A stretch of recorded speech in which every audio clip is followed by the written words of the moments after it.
I never imagined my own family would betray me like this, yet here I stand in the back of this suffocating courtroom, watching my father's face contort with rage as Mr. Jenkins reads grandfather's will. The mahogany-paneled walls seem to close in with each word, and the musty air grows thicker with tension. My cousin Sophie catches my eye from across the room, then quickly looks away. The Carter family ancestral home, including all contents and surrounding property, is hereby bequeathed to my granddaughter, Emma Carter. My heart pounds against my ribs. The room erupts in harsh whispers, a storm of disbelief and anger. Dad's neck flushes crimson as he whips around to glare at me. Uncle Jason grips his shoulder, but his own face betrays the same shock. This can't be right. Dad's voice cuts through the chaos. There must be some mistake. Mr. Jenkins adjusts his wire-rimmed glasses, unfazed. The will is quite clear, Mr. Carter. Your father was explicit in his wishes. I grip the back of the wooden bench, steadying myself. The room spins with fragments of memories, last summer's heated argument filtering through the study door as I stood frozen in the hallway. Grandfather's voice, usually so gentle, sharp with anger. I know what you're doing with the company, Robert. Did you think I wouldn't figure it out? Dad's response had been cold, calculated. You're an old man living in the past. Business isn't done your way anymore. Money laundering isn't business. Grandfather had shot back. It's criminal. The memory shifts to 3 months ago, just weeks before grandfather's death. I'd found him in his study, surrounded by stacks of papers, his face gray with exhaustion. When I'd asked if he was okay, he'd gripped my hand with surprising strength. Promise me you'll protect it, Emma. The house, the legacy, all of it. Don't let them destroy everything I've built. I hadn't understood then. I do now. Emma. Dad's voice yanks me back to the present as he strides toward me, his expensive shoes clicking against the hardwood floor. We need to discuss this immediately. There's nothing to discuss. My voice comes out stronger than I feel. Grandfather made his choice. You don't understand what's at stake here. His words carry a threat beneath their surface. Uncle Jason hovers behind him, conflict etched in the lines around his eyes. The house needs to be sold. The market is perfect right now, and I have buyers lined up. Another memory flashes. Dad's construction company office late one night last month, voices carrying through the thin walls as I'd waited to drop off some paperwork. A man I didn't know speaking in urgent tones. The feds are starting to ask questions, Robert. We need that money cleaned, and we need it fast. My stomach churns. You mean your money laundering operation needs the cash? The words escape before I can stop them, quiet enough that only he and Uncle Jason can hear. Dad's face pales. Watch your mouth, he hisses. You have no idea what you're talking about. But I do. I've seen the signs for months. The mysterious meetings, the shell companies, the way money disappears and reappears through his construction projects. Grandfather saw it too. That's why he did this. The house isn't for sale. I straighten my spine, meeting his gaze. Not now, not ever. You ungrateful little... Dad lunges forward, but Uncle Jason pulls him back. Robert not here, Jason mutters, his eyes darting around the crowded courtroom. I step backward, my heel catching on the carpet. The other relatives watch with barely concealed interest, vultures waiting to see who'll draw blood first. The weight of their stares presses down on my shoulders. Miss Carter, Mr. Jenkins's voice cuts through the tension. There's one more stipulation. The property cannot be sold without your explicit written consent. Your grandfather was quite insistent on this point. Dad's jaw clenches so tight I can see the muscle jump. This isn't over, he growls, turning on his heel. Uncle Jason follows, but not before giving me one last look. Is it warning or sympathy in his eyes? I remain rooted to the spot as the room slowly empties, my mind racing. The house, grandfather's sanctuary, our family's legacy, he left it to me. Not to Dad, not to Uncle Jason, but to me. The responsibility settles heavy in my chest. As I gather my things, my hands trembling slightly, a question burns in my mind. How far will they go to seize what isn't theirs? The answer terrifies me, but I won't back down. Grandfather trusted me with this for a reason. Looking at the will in my hands, I know this is just the beginning. They won't stop until they get what they want, or until I stop them. And right now, I'm the only thing standing between them and everything Grandfather tried to protect. Tell me what you see. I lean forward in Olivia's office chair, my heart thundering as she examines the documents spread across her mahogany desk. The afternoon sun streams through floor-to-ceiling windows, catching dust motes that dance around us like tiny conspirators. Olivia adjusts her wire-rimmed glasses and holds the sale agreement under a digital scanner, her dark eyes narrowing. The pressure points are inconsistent. She taps the screen, zooming in on my supposed signature. See how the lines waver here? And here? She traces the air above two spots where the ink seems to hesitate. Your authentic signatures are more fluid. My stomach clenches as I compare the forged document to my driver's license signature. The forgery is too good. Someone spent serious money to make this happen. Dad's getting desperate. Desperate enough to commit fraud. Olivia's fingers fly across her keyboard, pulling up a digital analysis. Red markers highlight the discrepancies, damning evidence appearing in stark relief. This won't hold up in court. The house is still yours, Emma. Your grandfather made sure of that. A memory surfaces. Grandfather in his study, gripping my hand that last time. Promise me you'll protect it. Asterisk he knew. He must have known Dad would try something like this. Miss Martinez? Olivia's assistant appears in the doorway. Your 3 o'clock is here. Give me 5 minutes. Olivia gathers the documents into a folder, her movements precise and controlled. Emma, we have what we need to fight this. But you should know men like your father when they're backed into a corner. She lets the warning hang in the air. I nod, gathering my purse. I know. Thank you, Olivia. The cafe is nearly empty when I meet Sophie an hour later. She's chosen a corner table, far from the few other patrons. Her hands wrap around an untouched latte, knuckles white with tension. I got your text. She glances over her shoulder before continuing. About the forged documents? Dad's trying to force through a sale. I slide into the seat across from her, keeping my voice low. But that's not why I asked you here. I need to know what else you've seen, Sophie. What else you've heard. Color drains from her face. I shouldn't. Please. I reach across the table, stopping short of touching her trembling hands. You're the only one inside the company who might help me. I know you've noticed things. Sophie's eyes dart to the door again before she pulls out her phone. 2 weeks ago, I was working late. Dad Uncle Roberthy didn't know I was still there. I recorded this.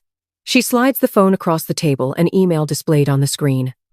My breath catches as I read. The message is coded, but clear enough. Timeline accelerated. Buyers expect clean transfer by end of month. Jay has arrangements in place for secondary processing asterisk. I is Uncle Jason. Sophie nods. There's more. Check the attachment. I open it, and my heart nearly stops. Account numbers. Shell companies. A complex web of transactions, all flowing through Dad's construction projects. The scale of it staggers me. Delete it, I whisper, pushing the phone back. Right now, and Sophie. I meet her eyes. Be careful, don't let them know you've seen this. She nods, fingers shaking as she erases the evidence. What are you going to do? I think of the house, of Grandfather's study filled with papers I haven't had time to go through, of his last desperate warning. There's something in the house, I say slowly, pieces clicking into place. Something he left for me to find. That's why Dad's pushing so hard to sell it now. Emma. Sophie's voice drops even lower. I got an email yesterday, anonymous. It said there's proof in the house, hidden somewhere. She swallows hard. Proof of everything. My mind races. Grandfather was meticulous, always 3 steps ahead. He wouldn't have left me defenseless against this. The house itself must hold the key evidence that could stop Dad's operation cold. I stand, my chair scraping against the floor. I have to go. Be careful, Sophie calls after me, fear threading through her words. Uncle Robert, he's not just desperate. He's dangerous. The drive home is a blur of strategy and memory. As darkness falls, I park in the garage and slip into the house through the kitchen door. The study waits upstairs, shadowy and still. Somewhere in this room, Grandfather left his final weapon against betrayal. I just have to find it. On a dusty shelf, his laptop sits untouched since his death. My hands tremble as I lift it, power it on. Sophie's warning echoes in my head. Asterisk. He's dangerous. Asterisk. But so is the truth, and somewhere in this house, that truth is waiting to be found. The anonymous email Sophie forwarded glows on the screen. I read it again, slower this time, parsing each cryptic line. Check the heart carved in the garden wall. Count 3 stones up, 2 across. The drawer that never opened he kept the key behind the loose brick. Asterisk. My pulse quickens. The carved heart, I remember it from childhood. Initials etched by some long-ago Carter. And grandfather's study drawer, the one he'd always kept locked. I'd assumed he'd taken its secrets to his grave. I grab a notepad, transcribing the message with trembling fingers. Each detail seems deliberately placed. A breadcrumb trail grandfather designed for me to follow. The carved heart would lead to the key, and the key. A floorboard creaks somewhere in the house. I freeze, finger hovering over the print button. The sound came from downstairs, too heavy to be settling wood. Someone else is here.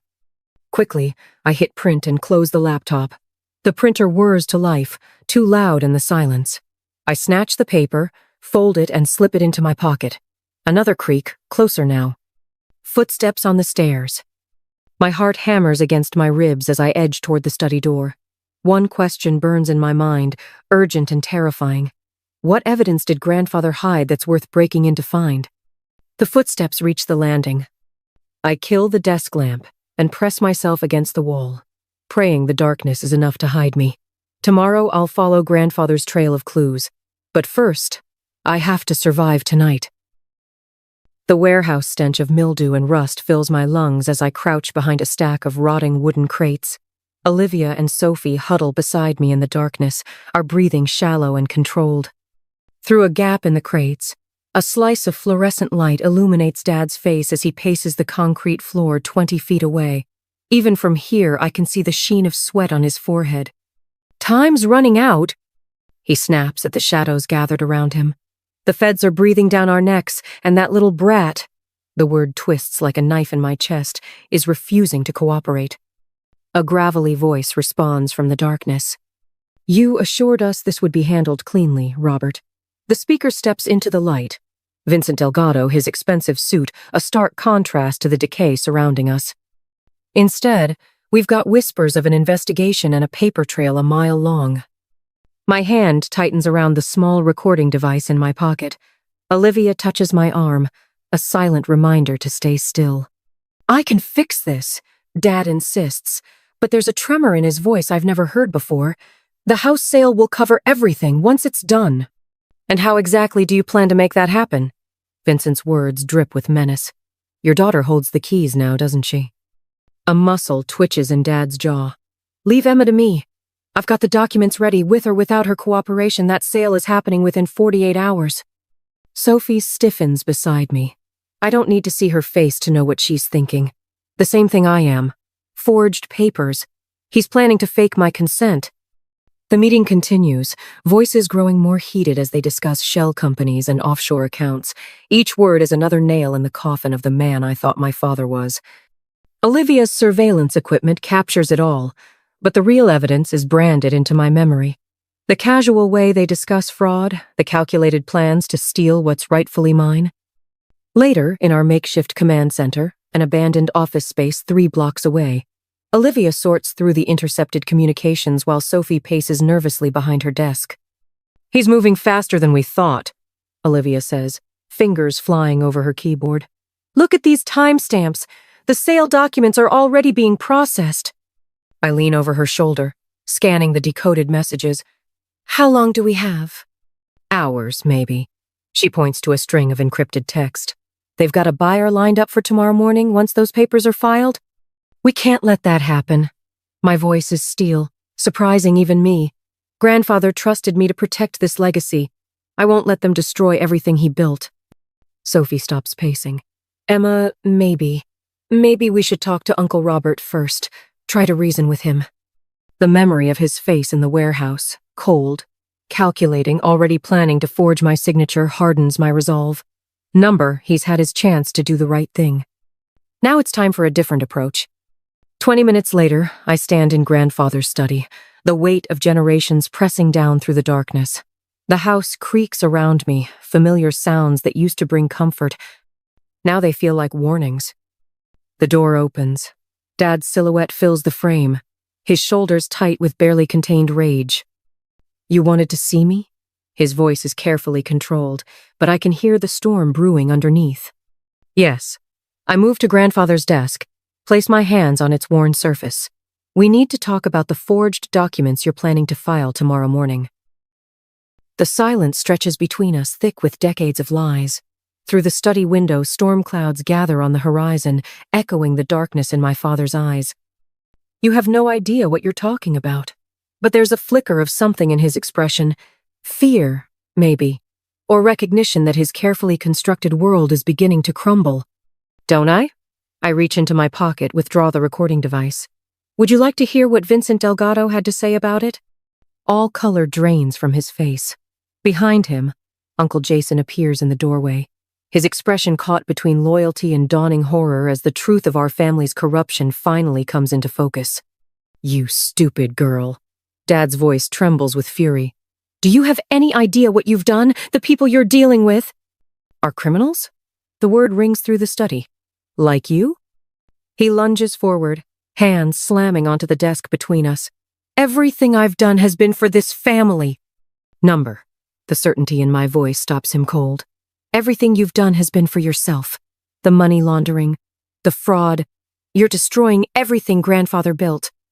Uncle Jason steps forward, his face ashen. Robert, maybe we should. Stay out of this. Dad whirls on him. Unless you want them looking into your involvement too.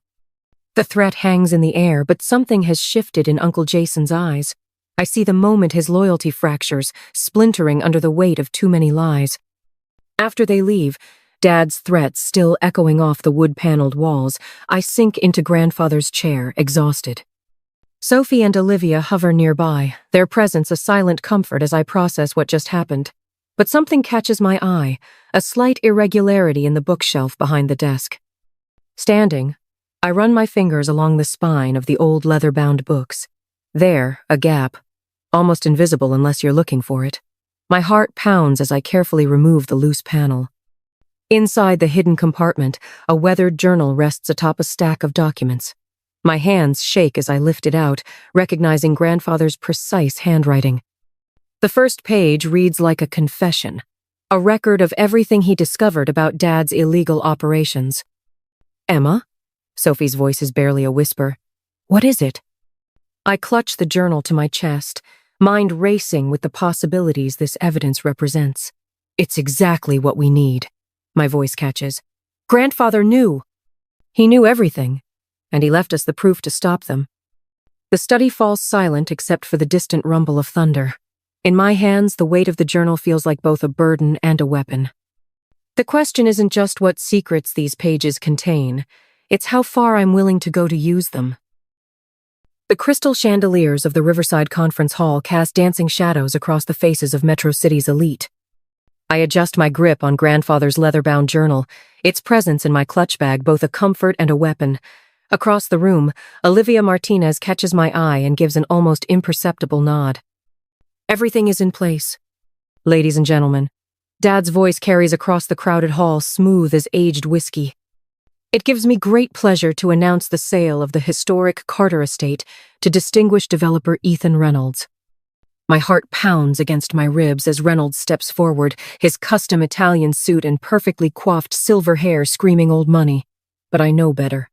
3 days of digging through grandfather's records revealed the truth about Reynolds' empire of shell companies and laundered funds. The Carter estate has been in our family for generations, Dad continues, his rehearsed speech dripping with false sentiment.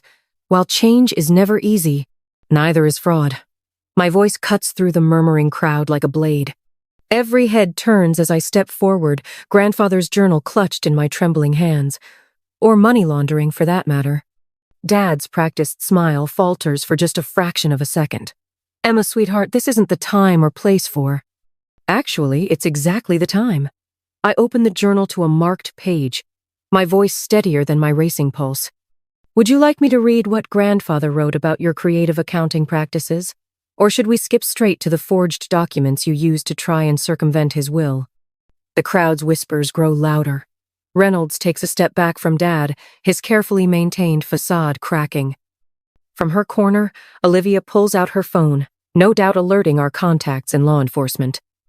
You ungrateful little. Dad starts forward, but freezes as Sophie emerges from the crowd, a USB drive held high. The encrypted emails are all here, Sophie announces, her voice shaking but determined. Every transaction, every shell company, every penny laundered through the construction projects. The room erupts in chaos. I catch fragments of shocked conversations, Carter construction, federal investigation. All this time. Dad's neck flushes crimson as his criminal associates begin to edge away, distancing themselves from the impending fallout. Uncle Jason hovers uncertainly at the edge of the crowd, conflict etched in every line of his face.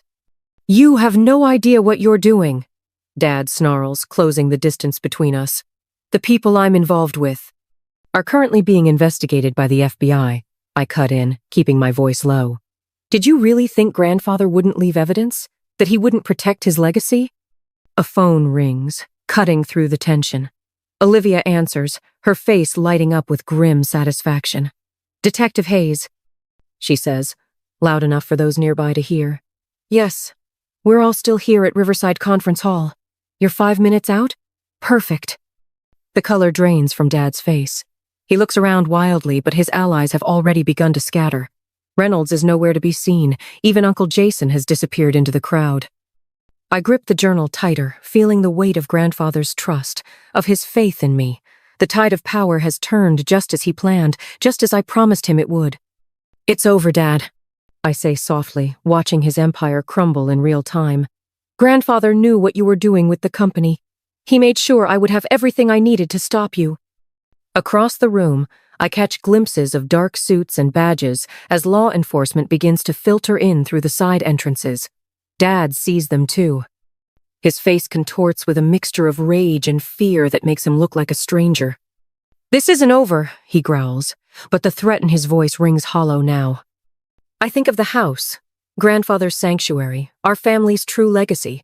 Not a fortress for laundered money or a pawn in Dad's schemes, but a home built on integrity and trust. Everything Grandfather fought to protect, everything he entrusted to me. "You're right," I say, standing my ground as Detective Hayes approaches. "For you, it's just beginning." The courtroom buzzes with whispers as Dad strides toward the podium, his Armani suit a sharp contrast to his unraveling composure. Camera flashes punctuate the tension like lightning before a storm. I grip the edge of the wooden table, steadying myself as his words slice through the air. My daughter is young, naive.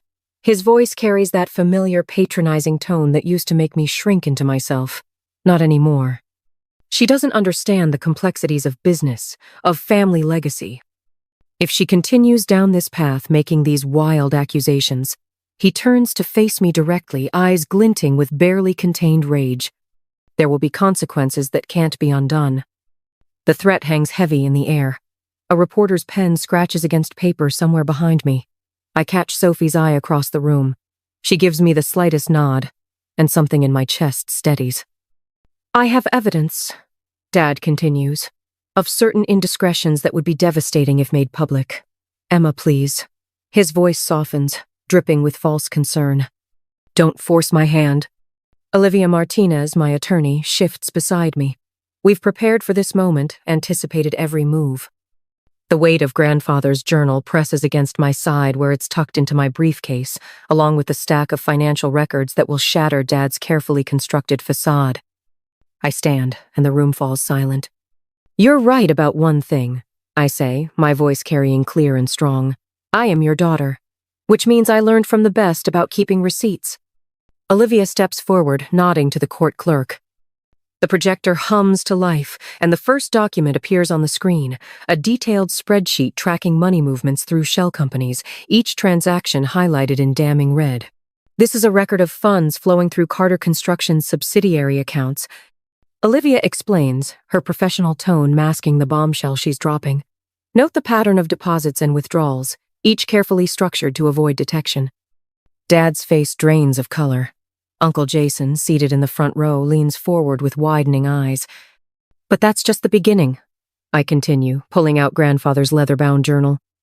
"This contains detailed observations of every suspicious transaction, every late-night meeting, every shell company created over the past 5 years." Grandfather didn't just suspect what you were doing, Dad. He knew. He documented everything. The journal trembles slightly in my hands, not from fear, but from the surge of adrenaline coursing through me. Dad takes a step forward, his composed mask cracking. "You're making a mistake," he hisses, low enough that only those closest can hear. "Everything I did was to protect this family's future." "Number," I meet his gaze. "Everything you did was to protect yourself." Olivia advances to the next slide. Copies of forged documents bearing my supposed signature, authorizing the sale of the house. The evidence we've gathered laid bare for all to see.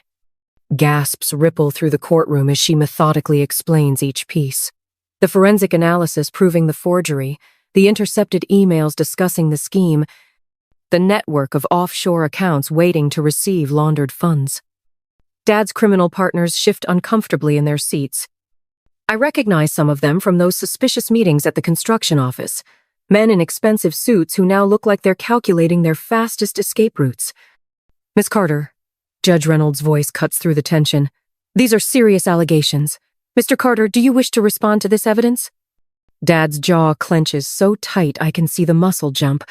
The same tell he had that day in the study with Grandfather. His silence speaks volumes.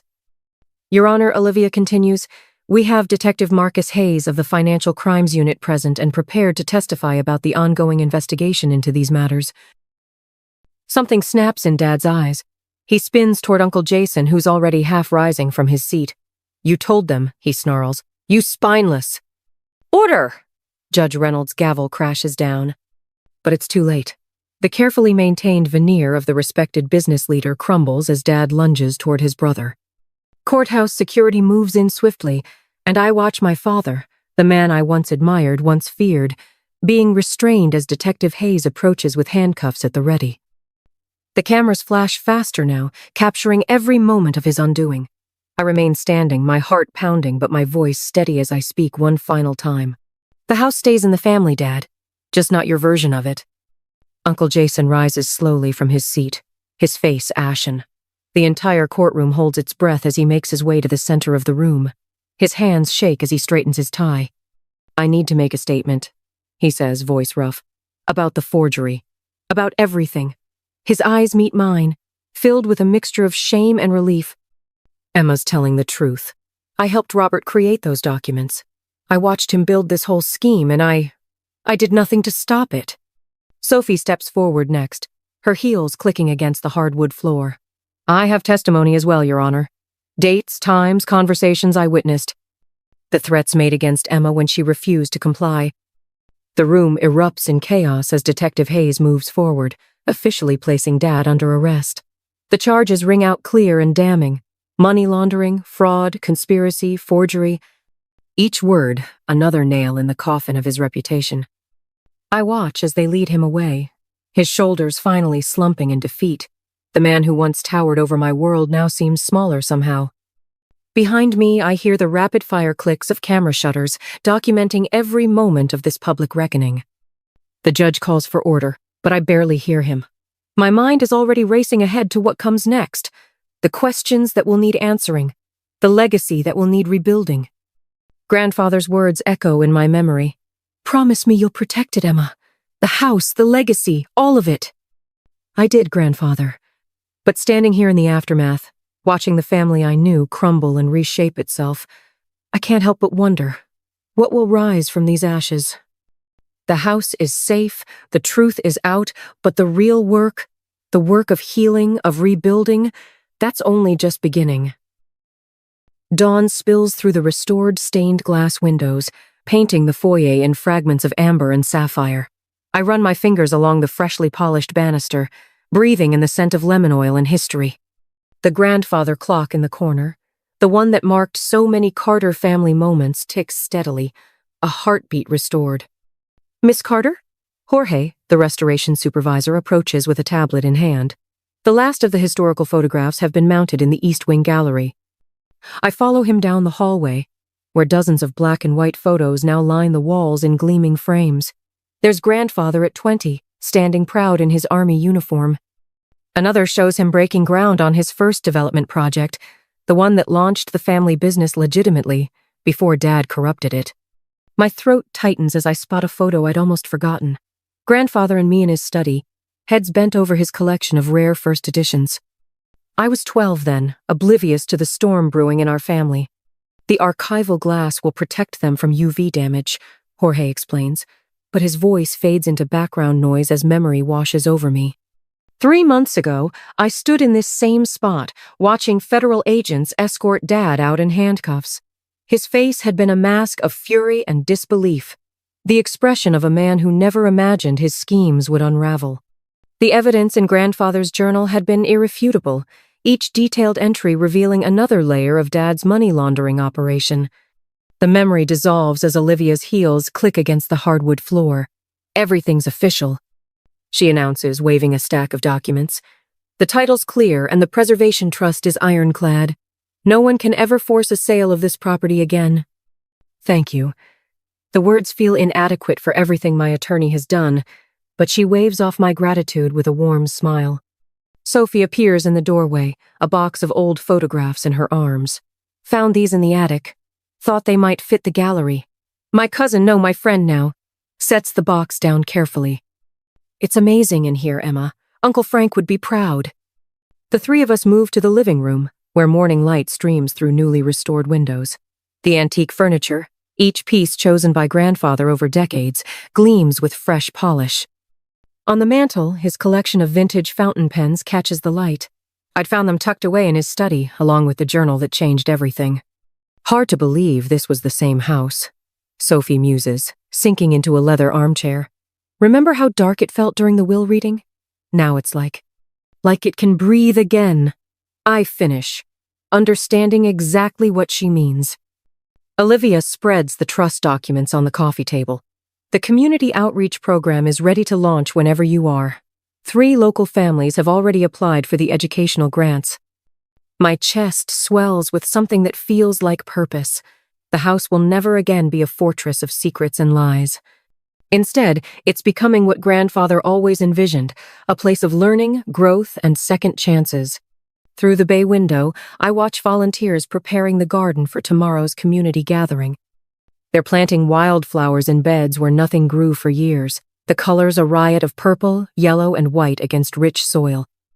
One bed has been reserved for the rose bushes Grandfather loved, the ones Dad ordered removed years ago.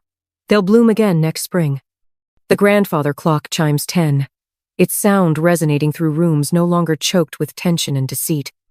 Each note feels like confirmation, like Grandfather's voice saying, "This is what I protected it for. This is what I knew you could do." Asterisk. I move to the window, pressing my palm against the cool glass.